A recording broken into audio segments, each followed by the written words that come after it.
Bonjour à tous et bienvenue sur ma chaîne Valu, raconte-moi une histoire.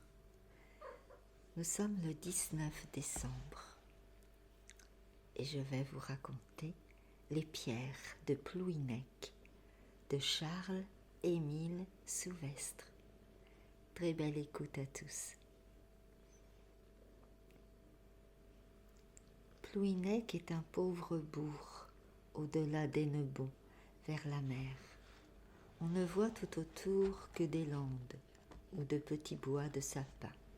Jamais la paroisse n'a eu assez d'herbe pour élever un bœuf de boucherie, ni assez de son pour engraisser un descendant des Rohan. Mais si les gens du pays manquent de blé et de bestiaux, ils ont plus de cailloux qu'il n'en faudrait pour rebâtir l'Orient. Et l'on trouve au-delà du bourg une grande bruyère, dans laquelle les Corrigans ont planté 2 rangées de longues pierres, qu'on pourrait prendre pour une avenue si elle conduisait quelque part. C'était près de là, vers le bord de la rivière d'Intel, que demeurait autrefois un homme appelé Marzine. Il était riche pour le canton, c'est-à-dire qu'il pouvait faire saler un petit porc tous les ans, manger du pain noir à discrétion et acheter une paire de sabots le dimanche du laurier. Aussi passait-il pour fier dans le pays et avait-il refusé sa sœur Rosaine à beaucoup de jeunes garçons qui vivaient de leur sueur de chaque jour. Parmi eux se trouvait Bernaise, brave travailleur et digne chrétien, et qui n'avait apporté pour légitime en venant dans le monde que la bonne volonté. Bernaise avait connu Rosaine toute petite, quand il était arrivé de Ponscorf-Bidré pour travailler dans la paroisse, et elle l'avait souvent poursuivi avec la chanson que les enfants répètent à ceux de son pays. Ponscorf-Bridé, chair de chèvre bé. Cela leur avait fait faire connaissance, et petit à petit, à mesure que Rosaine grandissait, l'attachement de Bernaise avait également grandi, si bien qu'un jour il s'était trouvé amoureux, comme les Anglais sont damnés, je veux dire sans rémission. Vous comprenez que le refus de Marzine fut pour lui un grand crève-cœur. Cependant, il ne perdit pas courage, car Rosaine continuait à le bien recevoir et à lui chanter en riant le refrain composé pour ceux de Ponscorf. Or, on était arrivé à la nuit de Noël, et comme l'orage avait empêché de se rendre à l'office, tous les gens de la ferme se trouvaient réunis, et avec eux plusieurs garçons du voisinage, parmi lesquels était Bernaise. Le maître de la maison, qui voulait montrer son grand cœur, avait fait préparer un souper de boudin et de bouillie de froment au miel. Aussi tous les yeux étaient tournés vers le foyer, sauf ceux de Bernaise qui regardaient sa chair rosénique. Mais voilà qu'au moment où les bancs étaient près de la table et les cuillères de bois plantées en rond dans la bassine, un vieil homme poussa brusquement la porte et souhaita bon appétit à tout le monde. C'était un mendiant de Pluvigné qui n'entrait jamais dans les églises et dont les honnêtes gens avaient peur. On l'accusait de jeter des sorts sur les bestiaux, de faire noircir le blé dans les pis et de vendre aux lutteurs les herbes magiques. Il y en avait même qui le soupçonnaient de devenir gobeline à volonté. Cependant, comme il portait l'habit des pauvres, le fermier lui permit de s'approcher du foyer. Il lui fit même donner un escabeau à 3 pieds et une portion d'invités. Quand le sorcier eut fini de manger, il demanda à se coucher, et Bernaise alla lui ouvrir les tables, où il n'y avait qu'un vieil âne pelé et un bœuf maigre. Le mendiant se coucha entre eux pour avoir chaud, en appuyant sa tête sur un sac de landes pilé.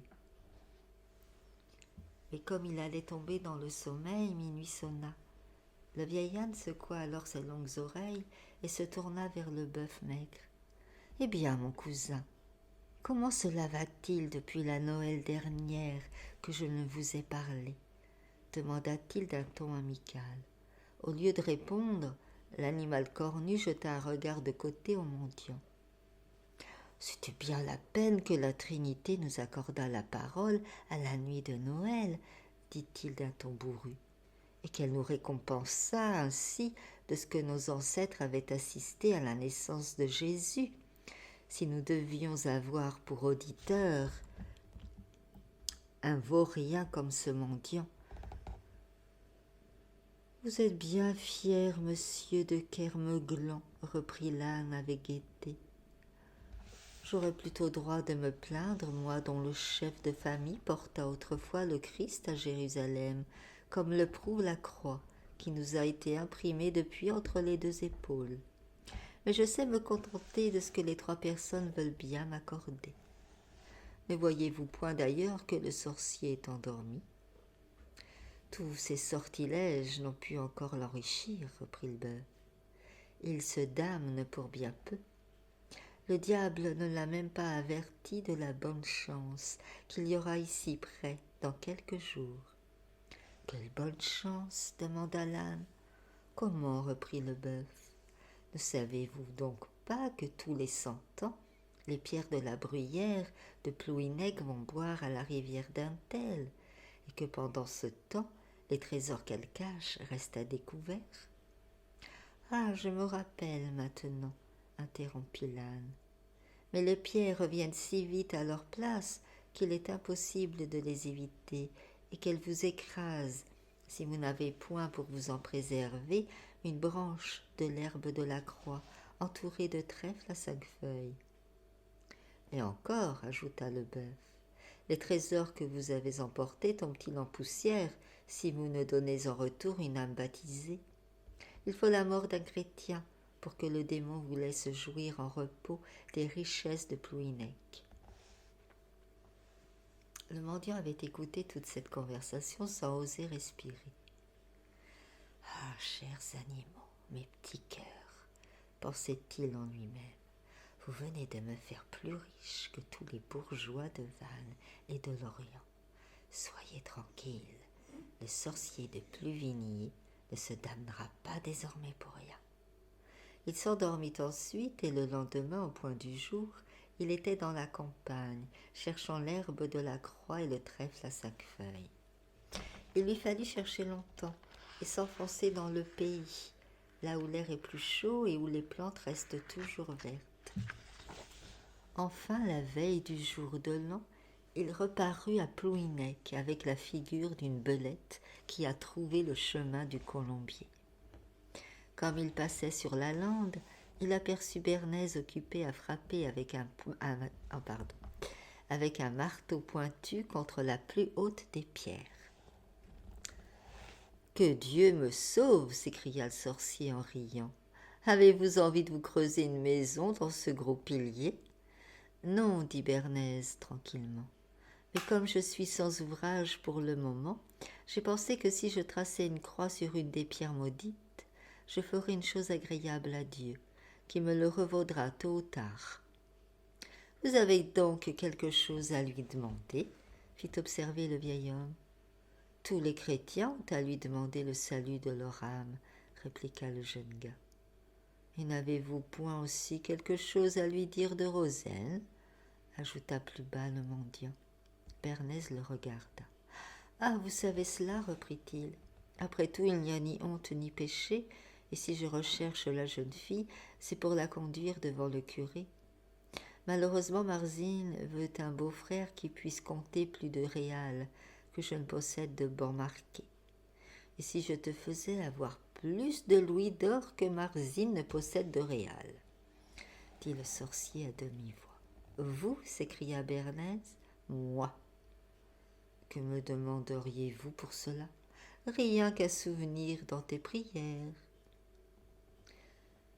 Ainsi, il n'y aurait pas besoin de compromettre mon salut.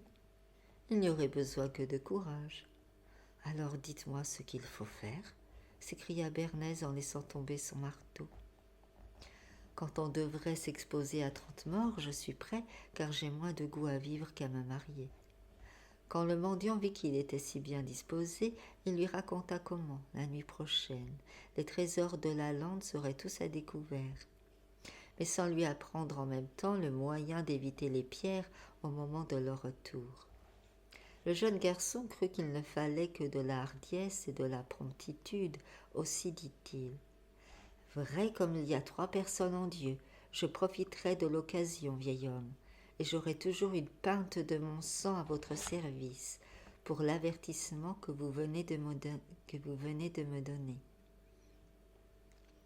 Laissez-moi seulement finir la croix que j'ai commencé à creuser sur cette pierre. Quand il sera temps, j'irai vous rejoindre, près du petit bois de sapin. Bernès tint parole et arriva au lieu convenu 1 heure avant minuit. Il trouva le mendiant qui portait un bissac de chaque main et un autre suspendu au cou. « Allons, dit-il au jeune homme, asseyez-vous là et pensez à ce que vous ferez quand vous aurez à discrétion l'argent, l'or et les pierreries. » Le jeune homme s'assit à terre et répondit. « Quand j'aurai l'argent à discrétion, je donnerai à ma douce Rosénique tout ce qu'elle souhaite et tout ce qu'elle a souhaité, depuis la toile jusqu'à la soie, depuis le pain jusqu'aux oranges. Et quand vous aurez l'or à volonté, ajouta le sorcier.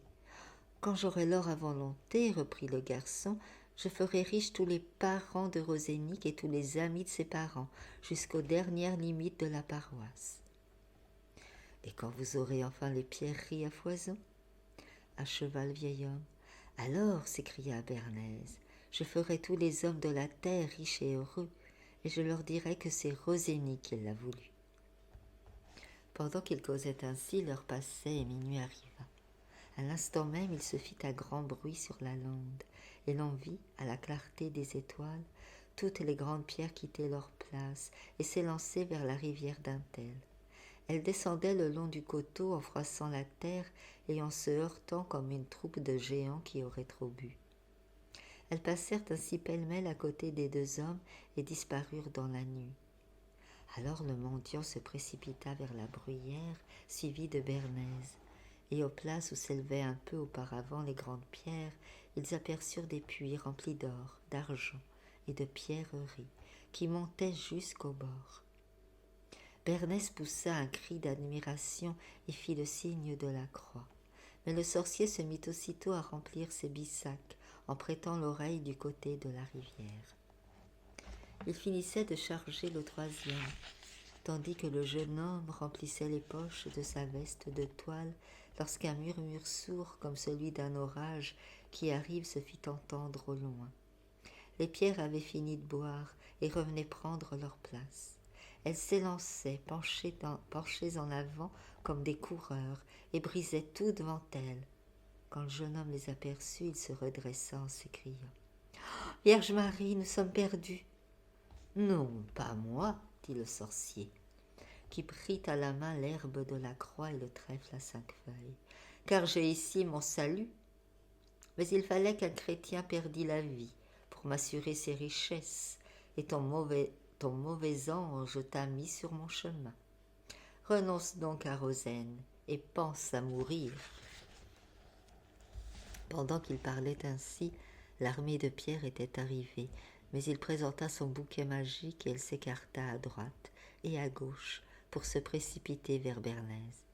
Celui-ci, comprenant que tout était fini, se laissa tomber à genoux et allait fermer les yeux, lorsque la grande pierre qui accourait en tête s'arrêta tout à coup et, fermant le passage, se plaça devant lui comme une barrière pour le protéger. Bernèse, étonné, releva la tête et reconnut la pierre sur laquelle il avait gravé la croix. C'était désormais une pierre baptisée qui ne pouvait nuire à un chrétien.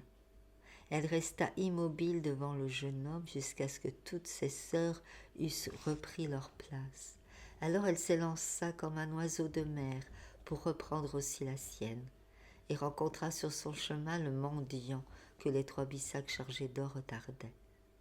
En la voyant venir, celui-ci voulut présenter ses plantes magiques, mais la pierre devenue chrétienne n'était plus soumise aux enchantements du démon, et elle passa brusquement en écrasant le sorcier comme un insecte. Bernèse eut, outre ce qu'il avait recueilli lui-même, les 3 bissacs du mendiant, et devint ainsi assez riche pour épouser Rosaine, et pour élever autant d'enfants que le petit Roitelet a de petits dans sa couvée. Voilà, l'histoire est terminée, j'espère que cela vous a plu. Si c'est le cas, je vous remercie de liker, partager, commenter, de vous abonner. Je vous souhaite une très belle journée, une très bonne soirée, et je vous dis à demain.